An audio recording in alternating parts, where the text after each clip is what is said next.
नमस्कार सर, मेरा नाम राजू है। पेंशन ऑप्ट करने के लिए लोग तरह तरह के स्कीम में इन्वेस्ट करते हैं। आज हम बता रहे हैं म्यूचुअल फंड में आईसीआईसीआई प्रूडेंशियल बैलेंस एडवांटेज के फंड के बारे में, जहां 2010 में किसी ने 1 करोड़ रुपया इन्वेस्ट किया और 75,000 रुपये पर मंथ अगले ही महीने से इमीडिएट लेना शुरू किया।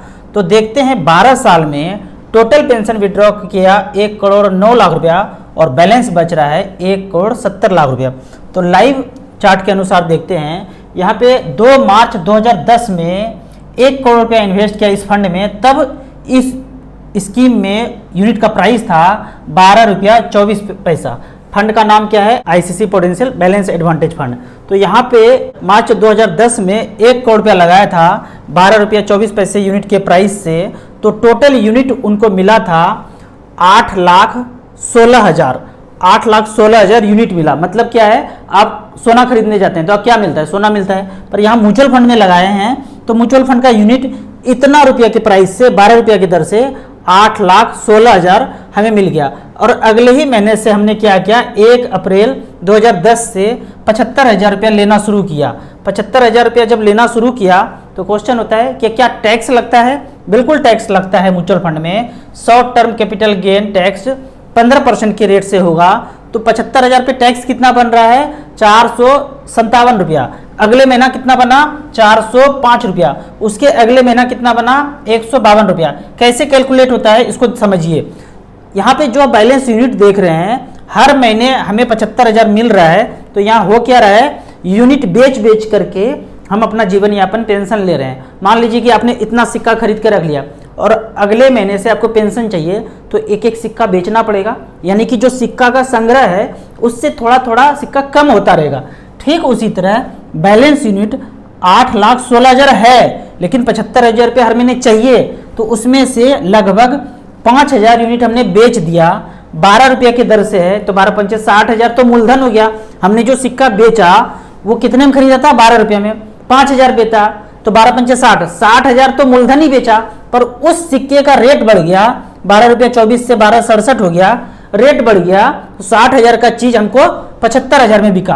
तो 75,000 में 60,000 तो मूलधन ही है। तो 15,000 रुपया लगभग जो है उसमें टैक्स जो बनता है 457 रुपया है। उसी तरह से आगे भी आप देखते जाएंगे तो टैक्स का कैलकुलेशन इसी तरह से होता है।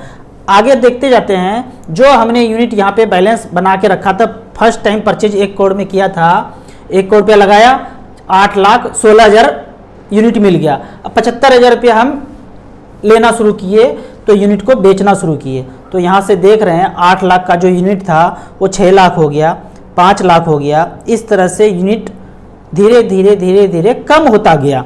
लेकिन साथ में आप क्या देख रहे हैं, जो 12 रुपया जो प्राइस था वो प्राइस बढ़ता जा रहा है। यूनिट तो कम होता जा रहा है लेकिन प्राइस बढ़ता जा रहा है। इस तरह से सिलसिला आगे चला। 2012 से लेके अब तक 31 मई 2022 में इसका प्राइस लगभग 50 रुपया हो गया यूनिट का प्राइस। और जो 8 लाख यूनिट था वो गिर के 3,44,000 हो गया। दोनों को मल्टीप्लाई करेंगे। मान लीजिए आपके पास सिक्का 20 साल के बाद कितना बचा? इतना सा बचा। उस सिक्के का प्राइस कितना है? 1 लाख है, 2 लाख है, जो भी है, उसको उससे मल्टीप्लाई करेंगे। मार्केट में वही आपका रेट होगा। सोनार के पास जाएंगे, इतना सिक्का का रेट आज क्या है वही पैसा आपका है। तो आज के डेट में ये सिक्का इतना है और सोनार बोलता है कि 50 रुपया रेट चल रहा है। तो दोनों को मल्टीप्लाई कर दीजिए। पैसा कितना बचा आपके पास? 1 करोड़ 70 लाख। लगाया कितना था? 1 करोड़ रुपया। लिया कितना हर महीना? तो 75,000 रुपये पर मंथ लिया। तो टोटल कितना ले लिया 12 साल में?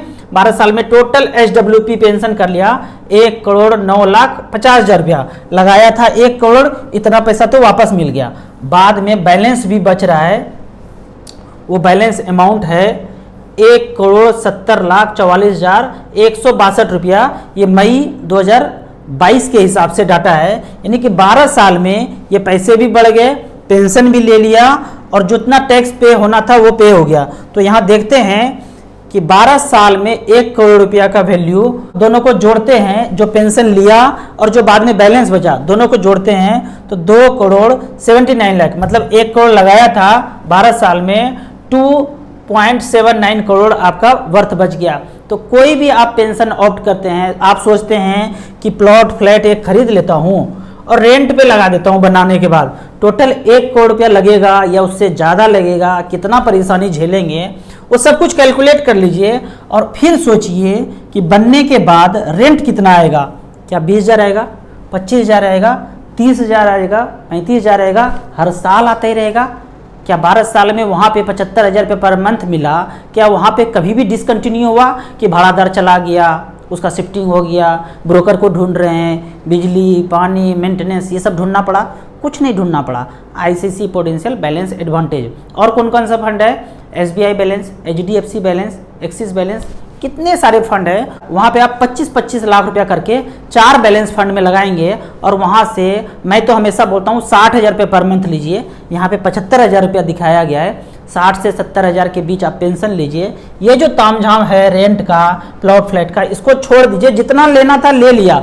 अब अगला प्लॉट फ्लैट आप आईसीसी, एसबीआई, एक्सिस, एचडीएफसी के म्यूचुअल फंड में खरीदिए और वहाँ से आप एचडब्ल्यूपी लेना शुरू करिए। आपको इसी तरह म्यूचुअल फंड के बारे में और कुछ जानना है, इन्वेस्टमेंट के बारे में जानना है तो इस नंबर पे मुझे व्हाट्सअप कर सकते हैं। आप ऑनलाइन म्यूचुअल फंड में इन्वेस्ट करना चाहते हैं तो दिए हुए ऐप में रजिस्ट्रेशन करने के बाद हमसे डायरेक्टली जुड़ सकते हैं। आप यदि चंडीगढ़ के आसपास रहते हैं तो फाइनेंशियल प्लानिंग के लिए हमसे फिजिकल मिल सकते हैं। वीडियो अच्छा लगे तो आप अपने व्हाट्सएप यूनिवर्सिटी में से ज़रूर शेयर करें। Thank you so much.